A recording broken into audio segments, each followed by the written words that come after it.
We are so far removed from the idea of America and its minarchism written in the United States Constitution, where we have to bring her back to where she belongs.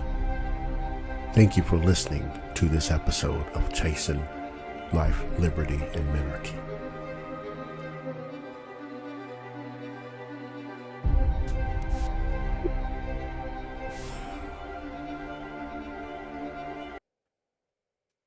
Final episode of the series Shield of Liberty. I'm your host, Mr. Roderick Threets, and I will say I've enjoyed writing this series like I did all the rest of them. I've enjoyed writing them and putting my raw thoughts to paper and then spoken word through podcast or vodcast or whatever you want to call it, radio, all of that. I think that we need more genuine thinkers in our country, particularly. We need more people to think outside of the box within reason, not be contrarian because it's fashionable, but be contrarian to open up people's minds to other ideas and new ideas. And this is why I've enjoyed writing these series from, what is Minarchy to implementing Minarchy in this series. It's been a great experience. And the next one, I don't know what it's going to be yet. I'll brainstorm that tonight, what the next 8-part series is going to be. But we're getting kind of narrow on topics, but I would definitely find something to go along with the previous 4 series that we've already done here to bring all the thoughts together. So before we get started with tonight's episode, make sure you're liking, subscribing, sharing, and all that good stuff here on Rumble. If you're over on YouTube, make sure you're doing that. Make sure you check out the Patreon, patreon.com/TOLMF. Stands for Torture Liberty Media Foundation. You can find us anywhere on anything, anywhere, social media, Patreon, everything whatsoever. And also be on the lookout for our new project, the Ninth Amendment project, that'll be coming out sometime early spring once we get all the framework together and we start fighting these bullies over our rights. So with that being said, let's go ahead and dive in. This is probably going to be not as quick as last week, but we're going to make it juicy enough where you can retain any and all information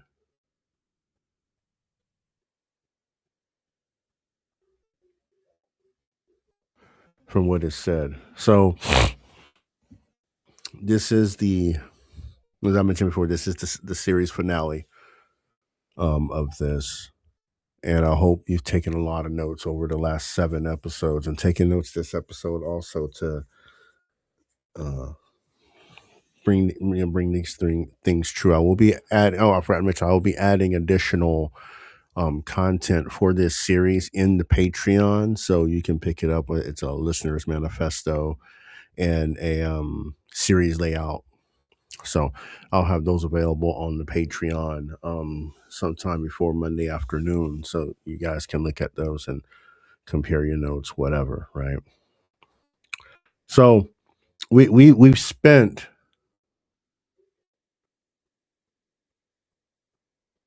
seven episodes designing a military that is powerful enough to deter any empire, but lean enough to be funded without an income tax.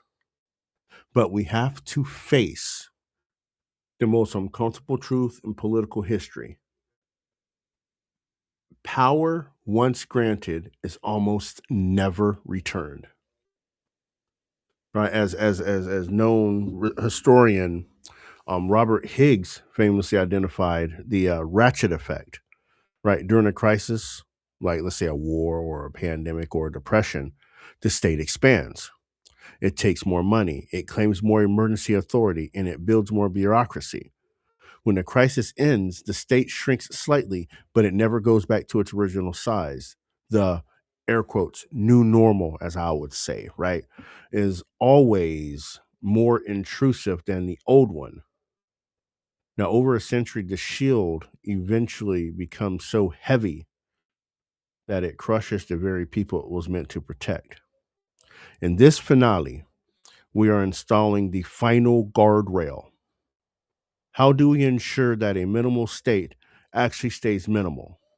How do we prevent the shield of liberty from evolving back into a bloated interventionist military industrial complex?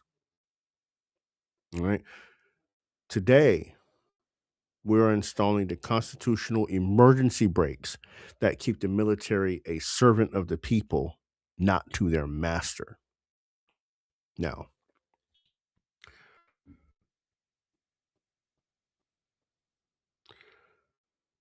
in this, there should be what's called a sunset clause.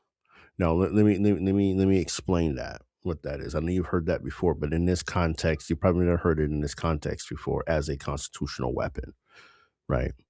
Because those of you that have read the Constitution understand the Constitution, right?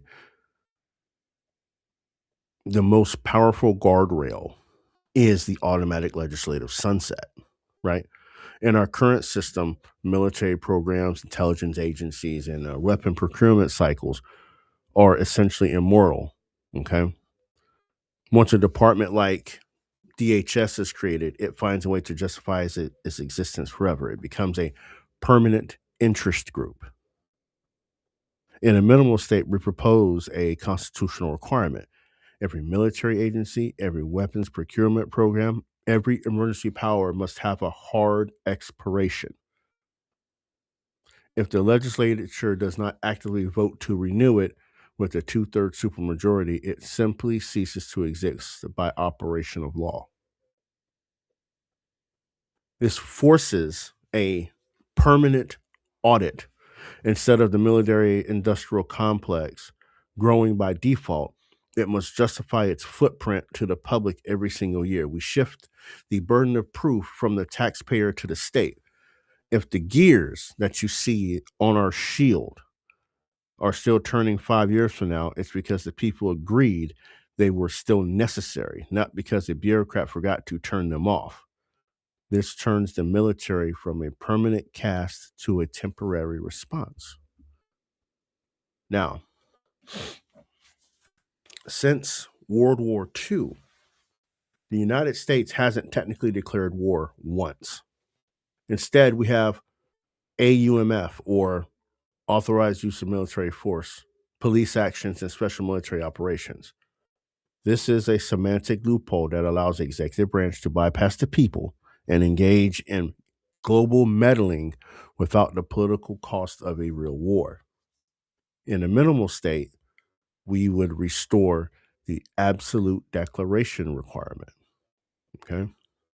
The military cannot move across a border, and the sword cannot be drawn without a formal public declaration of war.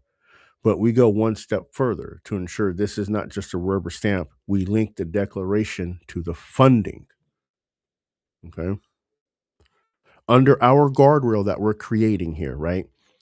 A declaration of war automatically triggers a war surcharge, a transparent fee that appears on every land transaction or trade invoice.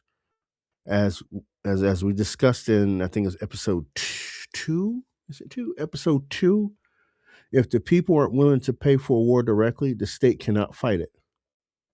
We end the era of shadow wars fought with dark money and debt. If a conflict isn't worth an open declaration and an open bill, it isn't worth a single drop of citizen soldiers' blood. That's it. Now, here's the tough part of this, right? A major symptom of a dying republic is the militarization of police. Okay, when the equipment, tactics, and mindset of the foreign battlefield start showing up on your local street corner, the shield has been turned inward. But in a minimal state, the military is constitutionally and physically barred from performing any domestic law enforcement function. We also should advocate for the decentralization of hardware. We do not store the nation's defense assets in a few federal districts or massive bases that could be seized by a rogue executive to intimidate the population. We maintain the militia structure where the states and local communities hold the physical keys to the arsenal. This creates a physical check and balance on this, right? A central government cannot become a tyrant if it doesn't possess the physical monopoly on the tools of force. Now, the shield is held by the people in their own communities, and the sword can only be wielded when those communities agree, right? When they agree on just assembling for the common defense, right? Or or the invasion defense, right? It makes the cost of a domestic coup or military takeover physically impossible if the people are still in control of the arsenal, the arsenals of force, right? The final guardrail in all of this isn't written in parchment. It's written in the conscience of the citizen. In a minimal state, we recognize the individual right of conscientious refusal because we have abolished the draft and rely on a decentralized reserve of citizen soldiers. The state cannot go to war if the people do not believe in the cause. If the state attempts to engage in an offensive, unconstitutional, or unjust war of aggression, the citizen soldier has a legal right to refuse the muster. This is the ultimate market check on government. If a politician wants to act like the world's policeman and the people refuse to show up, the state is powerless to intervene. This ensures that the military remains a purely defensive shield, and it also makes the people the final judge of what constitutes a just defense. In a minimal state, the government must persuade its citizens to defend it. It cannot coerce them. The eagle, mind you, the eagle on our shield only flies when the people gives it wings.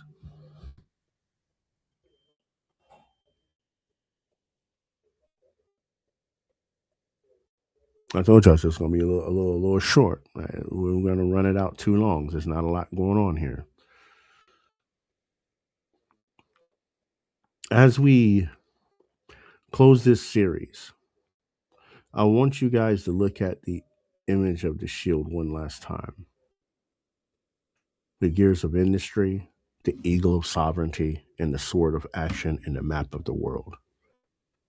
We have shown that you do not need a bloated, taxing, spying, interventionist empire to be safe. You can have a, let's say, I call it a fortress of freedom that is high tech, lethal, and unyielding to invaders, while remaining completely silent and invisible in the daily lives of its peaceful citizens. I want to go back. Something Benjamin Franklin said, and you guys heard it all your lives, but I'll repeat it again, right?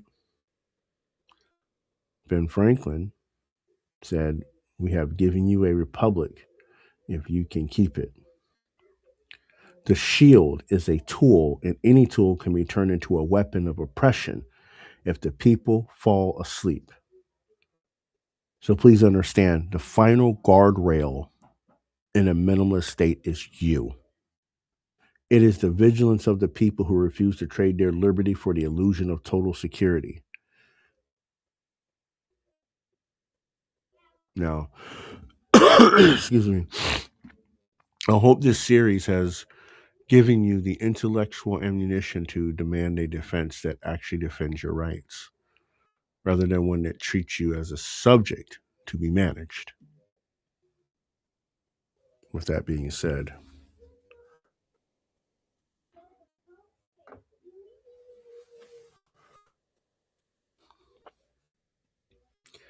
I appreciate y'all sitting through this series with me. Again, it's been fun to write it. I'm gonna start another venture, another 8-part series. I don't know what it's gonna be yet, but we'll know this week for this show. And I hope you guys have enjoyed your weekend, enjoyed what's left of it, and I want you guys to have a great week ahead.